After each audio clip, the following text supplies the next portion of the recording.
This video has been made possible through the support of our museum members. To become a member, visit charlesrivermuseum.org/join. Please subscribe to follow us here on YouTube and hit like if you enjoyed this video. Hello and welcome to the Charles River Museum of Industry and Innovation and tonight's program called At the Intersection of Art and Industry, the New England Mosaic Society Gears Project. My name is Bob Perry and I'm the museum's executive director. We have a tradition here at the museum of hosting exhibitions of art that intersects with industry, industrial themes, technologies, materials, artists working in industry. Our definitions and constraints aren't overly restrictive, but tonight's virtual exhibit opening was more intimately connected with our mission and the legacies we preserve than most, in that the works to be presented here include industrial artifacts that were once a part of our collection. What you have to look forward to in this program is as follows: an introductory video about the Ruins Project in Pennsylvania, where the works created for this exhibition have found their permanent home. Short videos made by some of the artists in this exhibition. The virtual exhibition itself, where all the works will be displayed, and a moderated live question and answer segment with a number of the participating artists. But first, some thanks are due to some of the people who are central to the Gears Project and to this virtual exhibition. Let's begin with Amy Marks, a Waltham resident and a mosaic artist whose work is part of this exhibition, but who was the driving force behind this project altogether, proposing the idea and bringing everyone together. Rachel Sager, whose Ruins Project in Pennsylvania that you'll be learning all about shortly that inspires us all. Emily Bargov, who contributed work to the project, but will also be moderating the artists' Q&A that follows the virtual exhibition. Dan Eyring, the museum's collections manager and also a trustee here, who personally mined our deep storage area for the very gears that were used by the artists to create the works that you'll be viewing this evening. Isaiah Plavnik, whose video editing is crucial to this virtual exhibition, and David Shane, whose clock sculptures provide the backdrop for the live portion of tonight's event. David's work was to be succeeded by the beautiful gears mosaics here at the museum. We appreciate David allowing us to continue to display his work, clocks made from salvaged bicycle and automobile parts, so that the gears could be installed on location at the Ruins Project in Pennsylvania. Okay, let's begin, shall we?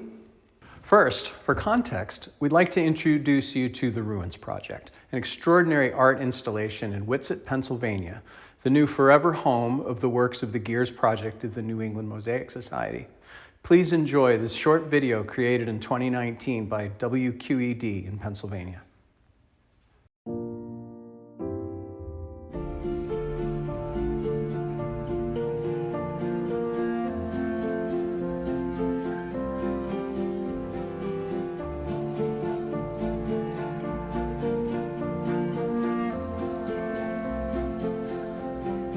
I had bought what is left of Banning No. 2 coal mine, which is the Ruins, and that's what I've called it, the Ruins Project.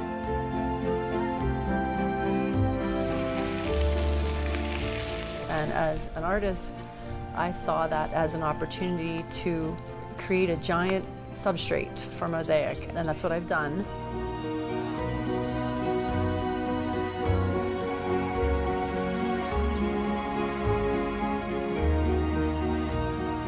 I come from coal. My father, my grandfather, and my great-grandfather all mined coal. That coal that came out of this mine that is now the Ruins Project built the skyscrapers. It built cities. It fought wars. It did so many things. This is a slice of time, a slice of history that has been forgotten, and it deserves its own story. I think I was thinking about geology and rocks way before I ever became an artist. Most of my material is foraged from right under our feet. Sandstone, red dog, shale, Youghiogheny glass, and beer bottles from the river, all very local materials. Mosaic is a very time-consuming art, very time-consuming, and cutting every little piece it takes a long time to cover. Like this piece took 3 years.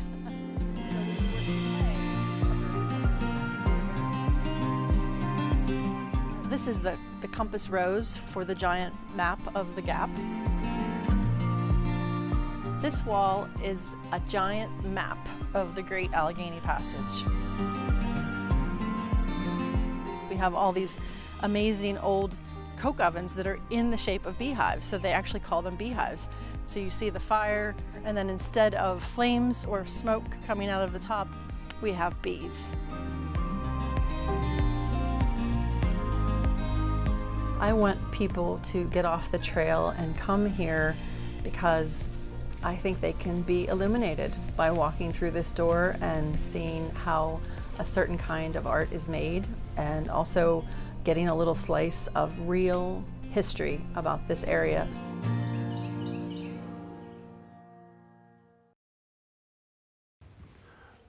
What a wonderful orientation to Rachel's vision, to the location, and to some of her great earlier progress.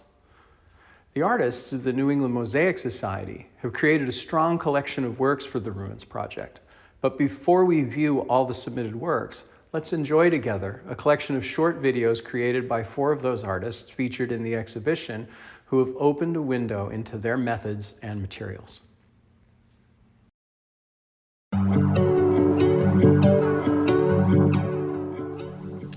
Okay, so this is my gear, and I started with a bunch of these big pebbles. Obviously these need to be cut down. These are a couple inches, these are basically an inch, and then after I get through cutting them, I have these little slivers of stone here, so that I can get these nice lines in here. You know, see things like this and over here where there's a nice small line of those. So in order to do that, what I do is take one of those stones. This is a hardy, and this is a hammer.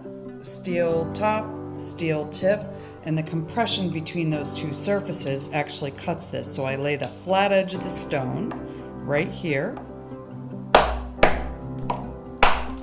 and then I cut this, and I keep cutting it down into smaller and smaller pieces so that I get stuff that's about this size, and then it can make nice lines. So that's my gear, and that's how I did that. And my name is Deb Aldo. This is Linda Cundiff. I was inspired by my family's small role in the coal-powered New England textile industry to create this mosaic homage to that legacy. My mother's grandfathers from England and Germany got started in America in the 1870s and 1880s as workers in the prosperous textile mills of Fall River, Massachusetts.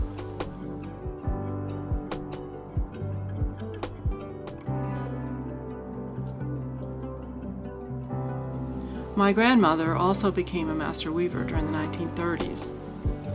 In the 1970s, I did hand weaving, and so did my mother after her retirement.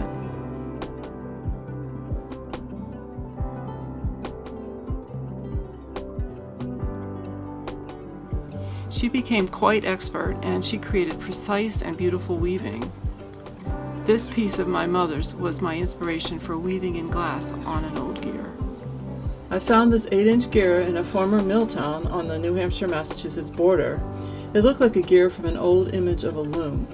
It had a nice thick patina of rust that I finished with Renaissance wax polish, with openings large enough to make the weaving mosaic. I filled the holes of the gear with styrofoam, covered it with mesh and thin set, leaving a 1/4-inch depth to mosaic on. Since I could not find opaque stained glass, the colors I needed, I painted clear textured glass with PBO Vitria 160 glass paint to get the fuchsia, pink, and green shades. I experimented with various Filati and glass combinations and made samples on these pendant trays.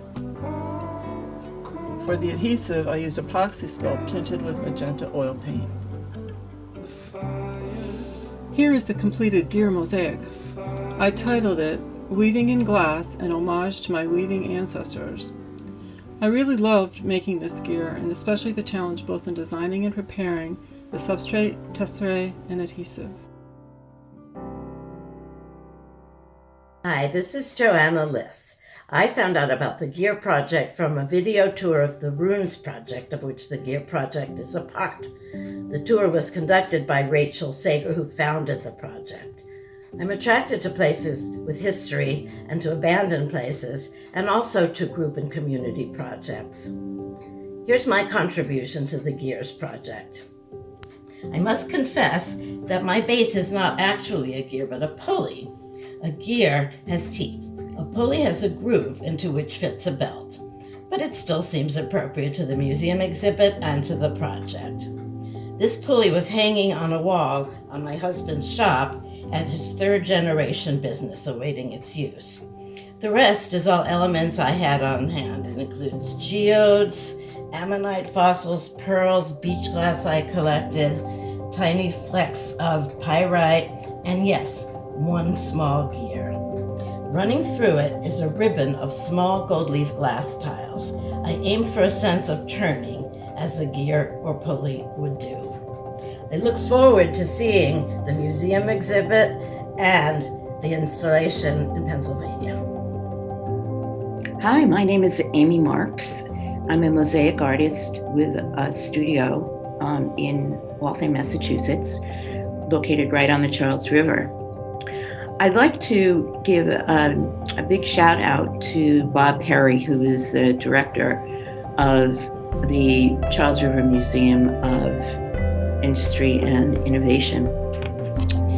He donated about 18 gears to the New England Mosaic Society for our gear project. These gears will be installed on the walls of the Ruins Project located in Appalachia in western Pennsylvania. The Ruins Project is the brainchild of Rachel Sager. It's on her property. The walls of the Ruins Project are walls of outbuildings that were part of a mine, a coal mine. So the gears were part of the Boston Manufacturing Company, which was started by Francis Cabot Lowell, and it served as a prototype for modern manufacturing systems for making textiles. And these gears are historic in that they helped drive that manufacturing process.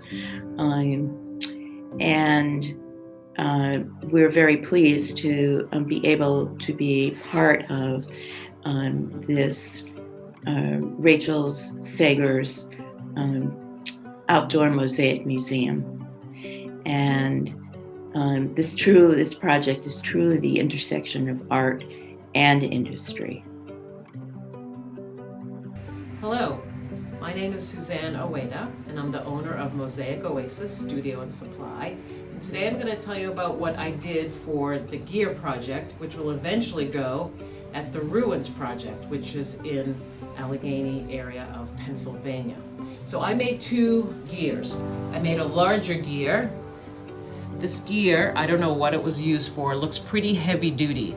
And inside here, there's the hole here, the shaft, and then there's like a well, and I mosaicked inside the well.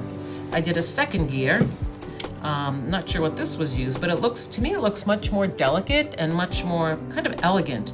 There was the hole here that I mosaicked, and then there was just a space around kind of these prongs. So I'll just start talking about this. So in the inside, I used gold smalty.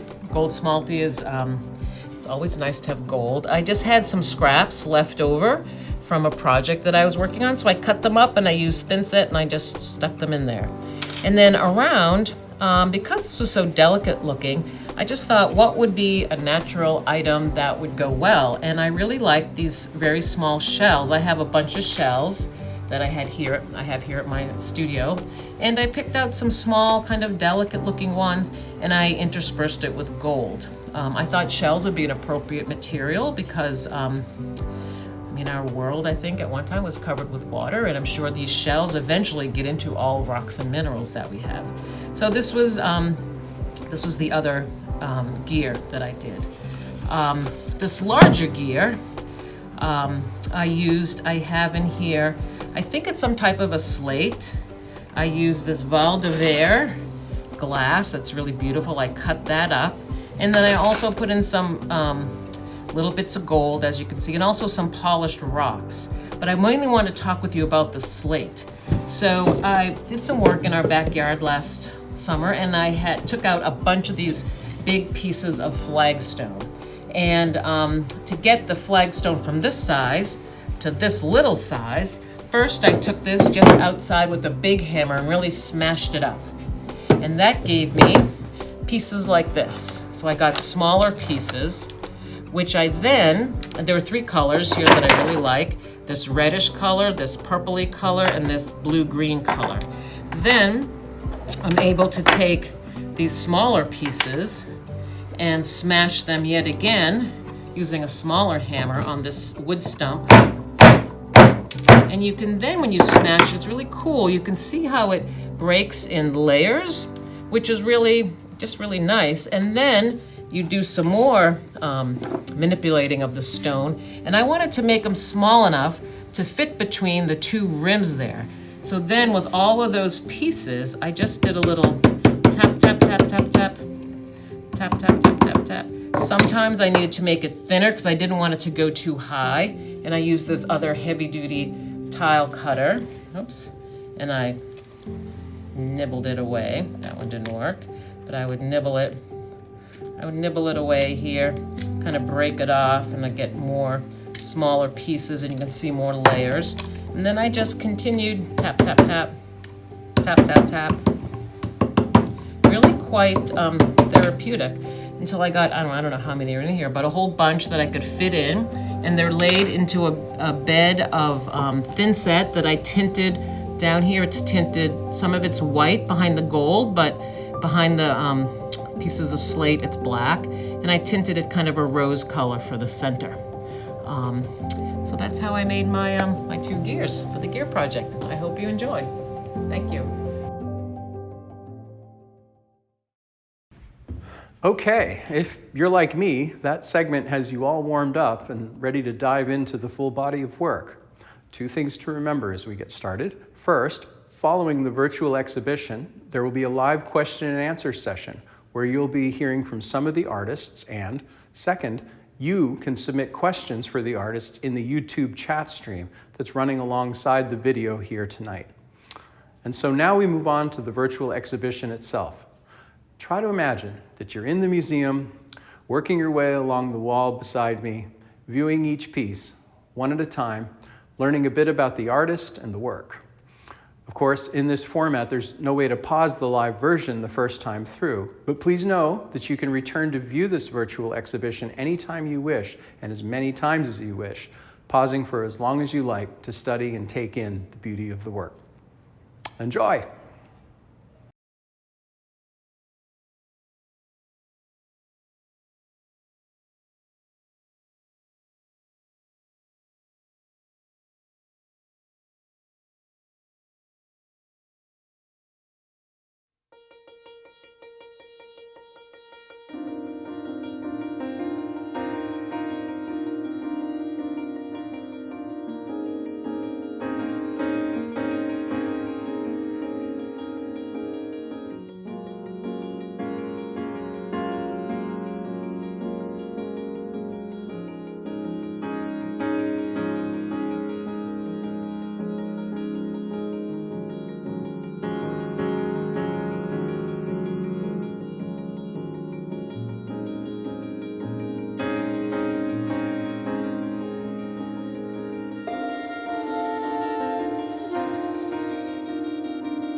I hope that you enjoyed that as much as I did.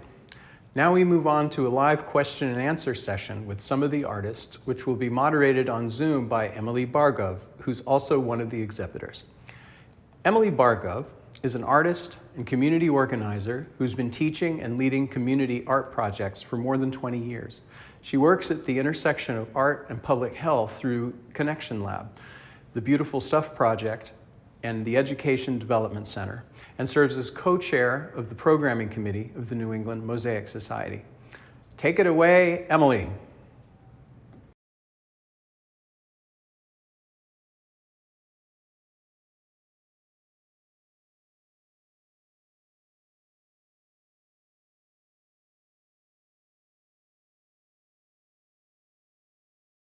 Amy for putting this whole thing together. It's been a joy. The day that all the boxes arrived in my living room was pretty shocking. They were the heaviest boxes. I get a lot of boxes in the mail. I really do, from all over the world, but these were definitely the heaviest. And there was one that I think it was a miracle that it actually came. It came into the living room, and it was so chewed up on the outside that it was a miracle that we didn't lose some gears, but we didn't. So. Well, that's great. Thanks. Yeah. So back to that question about materials, and Deb and Linda, do any of you have thoughts you'd like to share about how you choose your materials and why you use those? I know, Deb, you talked about stone a bit. Do you have more to say? Yeah, I could jump in there. Sort of taking off from what Rachel was talking about. Mesopotamia, those were the first things, and they were clay. But a lot of what I use is pebble, and I actually started out that way. It's a signature material. I don't think I've ever actually made a mosaic that doesn't have them in there. But they were the original material that large-scale mosaics were made of. They were used on the floor, and then basically when people started to, this is some stone in here. When people started to go up walls, they started to use the stone. So it's another reference to history. And those pebbles that we're using and the stone are literally hundreds and hundreds of years old. And I think the other thing too, Suzanne mentioned this, but this is dalle de verre, which is a little hard to see that one. These luscious, yummy chunks of glass. And all of those materials are totally weather safe. So you can use it indoors or outdoors. And they're all, that's why I picked the materials I do, because a lot of my work was outside. And whatever was out there had to stand up to some really bad weather. Well, I chose materials for this project that had some symbolism related to coal mining. So my piece has hematite, which is actually called iron rose. It's a form of it's a iron crystal, and also jet, which was used in mourning jewelry. It's an lignite coal. So and that's one thing I like about mosaics, is that you can impart meaning by the materials that you use too, and has symbolisms through history. I do want to end on an important question, which is just, what do you love about mosaic? So anyone who'd like to jump in there. I know Amy and Anne had some thoughts, but anyone's welcome. I find it to be a really meditative experience, in order to be creative and think about what I'm doing. I don't have any room to be thinking about other things. And so I really like that. So it's a creative outlook. And I love the materials. Coal mining. I have lots of reasons that I love mosaic, but I think one of the things I've seen from being the steward of the ruins and the curator of the ruins is that it just makes people happy. It makes lots of people happy, even the people that aren't making the mosaic. It makes them happy. That's a great. Could not agree with you more on that. Having done many, many community projects, and I think a lot of us here have done that. I've worked with 40 people and I've worked with 400 people, and nothing is better than watching people make things and be happy, and then look at it, look at their finished work and bring other people to see their finished work. And it is a happy place making them, and it's a happy place looking at them. It's so true. Well, I hope that tonight is a way for some of the folks more interested in the industry side to learn a little bit more about the mosaic side of things, and for people who I really like that. do more of the mosaic work to think a little bit more about the industry part of this project and the history part. So I've had a wonderful time, and thank you so much to the museum and to Amy for organizing this project, and to Rachel for allowing us to have our gears and our work be part of your wonderful installation. And Bob, I will turn it back over to you to end our evening.